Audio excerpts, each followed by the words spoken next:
Catholic അപ്ഡേറ്റ്സിലേക്ക് സ്വാഗതം. പ്രധാന വാർത്തകൾ. തകർച്ചയിൽ നിന്നുള്ള ഉയർത്തെഴുന്നേൽപ്പിന് സമയം ആവശ്യമുണ്ട്. മാർപ്പാപ്പ.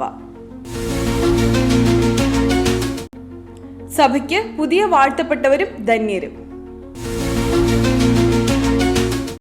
ഏഷ്യൻ മെത്രാൻ സമിതിയുടെ സമ്മേളനത്തിൽ കർദിനാൾ ഗ്രേഷ്യസ് മാർപ്പാപ്പയുടെ പ്രതിനിധി. വിശുദ്ധ കുർബാന നടക്കുന്നതിനിടയിൽ അക്രമികളുടെ വെടിവെപ്പ്. പാഷൻ ഓഫ് ദി ക്രൈസ്റ്റ് സിനിമയുടെ രണ്ടാം ഭാഗത്തിന്റെ ഫസ്റ്റ് ലുക്ക് പോസ്റ്റർ പ്രസിദ്ധീകരിച്ചു. വാർത്തകൾ വിശദമായി. തകർച്ചയിൽ നിന്നുള്ള ഉയർത്തെഴുന്നേൽപ്പിന് സമയം ആവശ്യമുണ്ട്. മാർപ്പാപ്പ. വിശ്വസിച്ച് മുന്നോട്ടു പോവുക എന്നതാണ് ഏറെ പ്രധാനപ്പെട്ടത്. ഒരുമിച്ചും പ്രവർത്തിക്കാനുള്ള സന്നദ്ധതയും വിദ്യാഭ്യാസത്തോടുള്ള ആഗ്രഹവും ജോലിയിലെ സത്യസന്ധതയും അധികാരത്തിന്റെയും സമ്പത്തിന്റെയും ന്യായമായ പങ്കുവയ്ക്കലും അപരനോടുള്ള ബഹുമാനവുമെല്ലാം കർത്താവിന്റെ ചോദ്യങ്ങൾക്ക് വിഷയമാകും.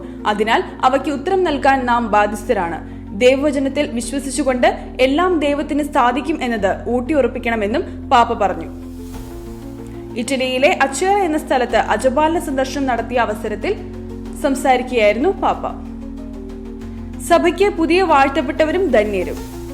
കത്തോലിക്ക സഭയ്ക്ക് പുതിയ വാഴ്ത്തപ്പെട്ടവരും ധന്യരും. ലെബനീസ് മാരണൈറ്റ് പാത്രിയാർക്കീസ് ഏലിയാസ് ഹോക്കും സ്പാനിഷ് ആഭ്യന്തര യുദ്ധത്തിലെ 80 രക്തസാക്ഷികളുമാണ് സഭയിലെ പുതിയ വാഴ്ത്തപ്പെട്ടവർ.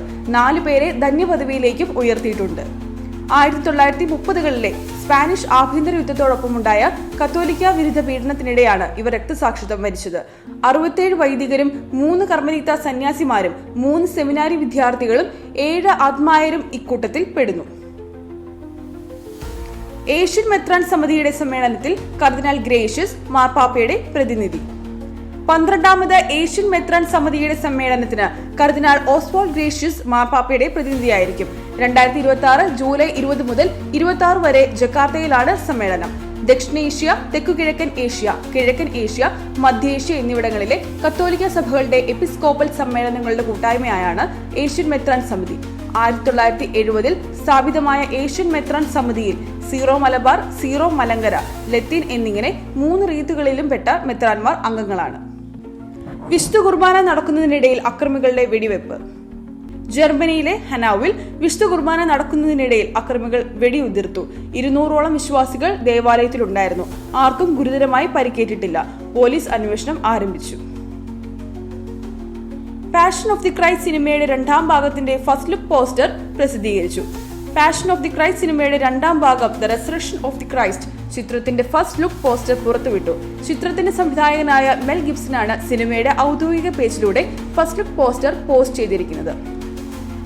2 ഭാഗങ്ങളായി എത്തുന്ന ചിത്രത്തിന്റെ ആദ്യ ഭാഗം അടുത്ത വർഷം മെയ് 6-നും രണ്ടാം ഭാഗം 2028 മെയ് 25-നുമാണ് റിലീസ് ചെയ്യുന്നത്.